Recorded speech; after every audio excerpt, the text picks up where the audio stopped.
Letters from a Stoic by Seneca. Letter 59, on pleasure and joy.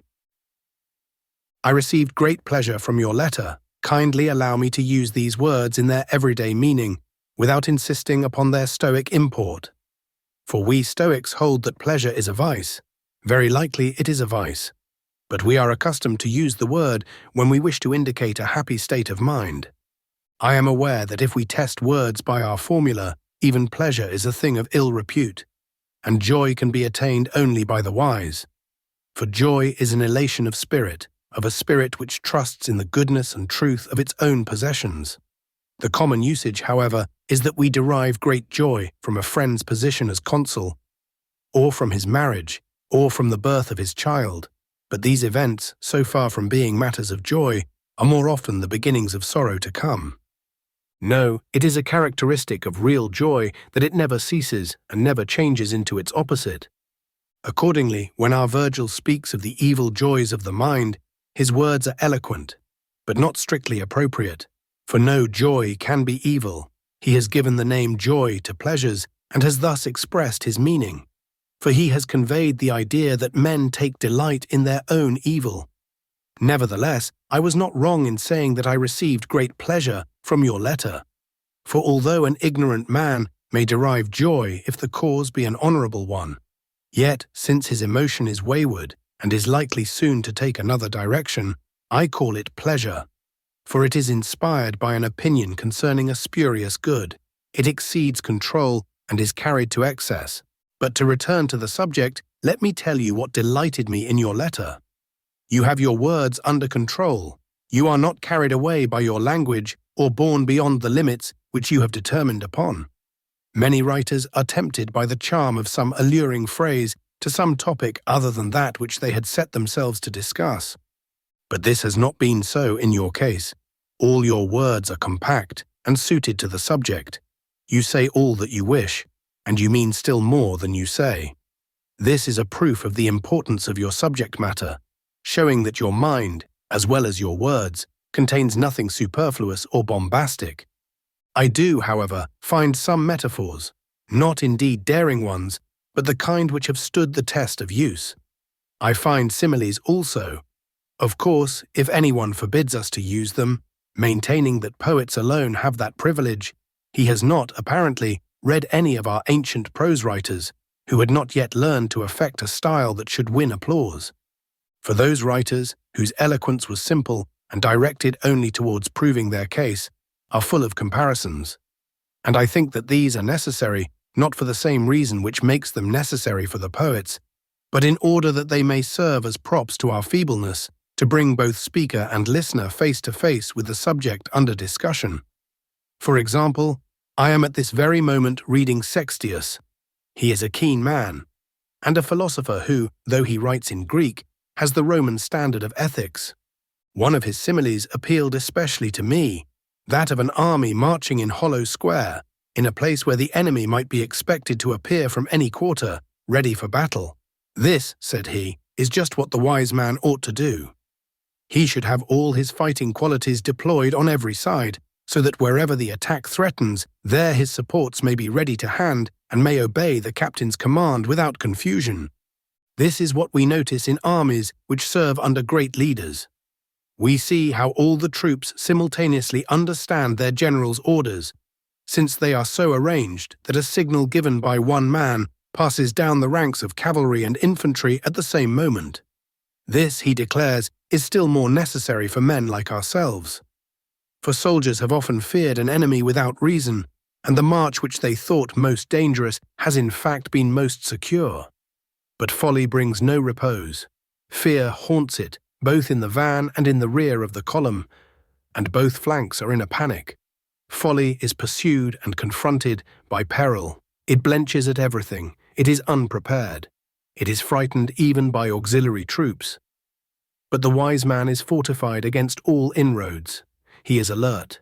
He will not retreat before the attack of poverty, or of sorrow, or of disgrace, or of pain. He will walk undaunted both against them and among them. We human beings are fettered and weakened by many vices. We have wallowed in them for a long time, and it is hard for us to be cleansed. We are not merely defiled, we are dyed by them. But to refrain from passing from one figure to another, I will raise this question, which I often consider in my own heart. Why is it that folly holds us with such an insistent grasp? It is primarily because we do not combat it strongly enough, because we do not struggle towards salvation with all our might. Secondly, because we do not put sufficient trust in the discoveries of the wise and do not drink in their words with open hearts. We approach this great problem in too trifling a spirit. But how can a man learn in the struggle against his vices an amount that is enough, if the time which he gives to learning is only the amount left over from his vices? None of us goes deep below the surface. We skim the top only, and we regard the smattering of time spent in the search for wisdom as enough and to spare for a busy man. What hinders us most of all is that we are too readily satisfied with ourselves. If we meet with someone who calls us good men, or sensible men, or holy men, we see ourselves in his description. Not content with praise in moderation, we accept everything that shameless flattery heaps upon us, as if it were our due. We agree with those who declare us to be the best and wisest of men, although we know that they are given to much lying. And we are so self-complacent that we desire praise for certain actions when we are especially addicted to the very opposite. Yonder person hears himself called most gentle when he is inflicting tortures, or most generous when he is engaged in looting, or most temperate when he is in the midst of drunkenness and lust. Thus it follows that we are unwilling to be reformed just because we believe ourselves to be the best of men. Alexander was roaming as far as India, ravaging tribes that were but little known, even to their neighbors. During the blockade of a certain city, while he was reconnoitering the walls and hunting for the weakest spot in the fortifications, he was wounded by an arrow. Nevertheless, he long continued the siege, intent on finishing what he had begun.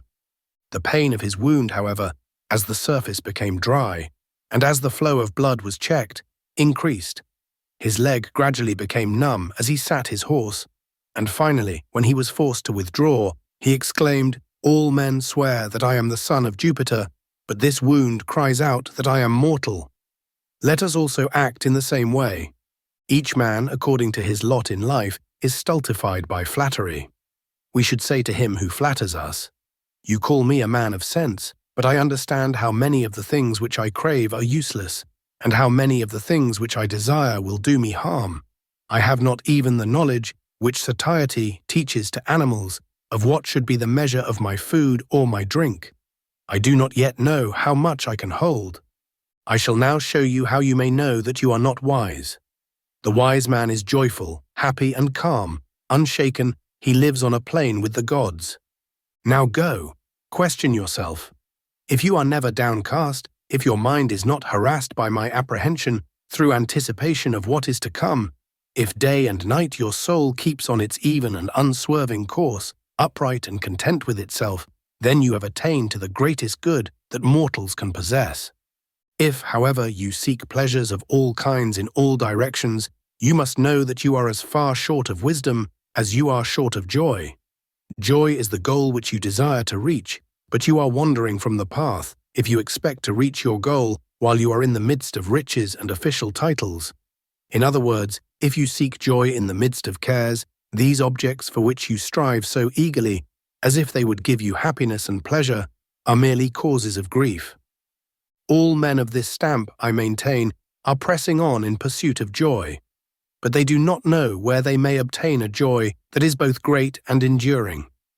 One person seeks it in feasting and self-indulgence, another in canvassing for honors and in being surrounded by a throng of clients, another in his mistress, another in idle display of culture and in literature that has no power to heal. All these men are led astray by delights which are deceptive and short-lived, like drunkenness, for example, which pays for a single hour of hilarious madness by a sickness of many days, or like applause and the popularity of enthusiastic approval which are gained and atoned for at the cost of great mental disquietude.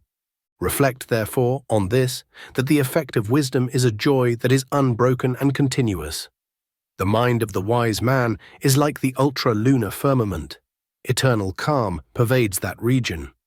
You have then a reason for wishing to be wise, if the wise man is never deprived of joy. This joy springs only from the knowledge that you possess the virtues. None but the brave, the just, the self-restrained can rejoice. And when you query, "What do you mean? Do not the foolish and the wicked also rejoice?" I reply, no more than lions who have caught their prey. When men have wearied themselves with wine and lust, when night fails them before their debauch is done, when the pleasures which they have heaped upon a body that is too small to hold them begin to fester, at such times they utter in their wretchedness those lines of Virgil, "Thou knowest how, amid false glittering joys, we spent that last of nights. Pleasure lovers spend every night amid false glittering joys, and just as if it were their last. But the joy which comes to the gods and to those who imitate the gods is not broken off, nor does it cease. But it would surely cease were it borrowed from without.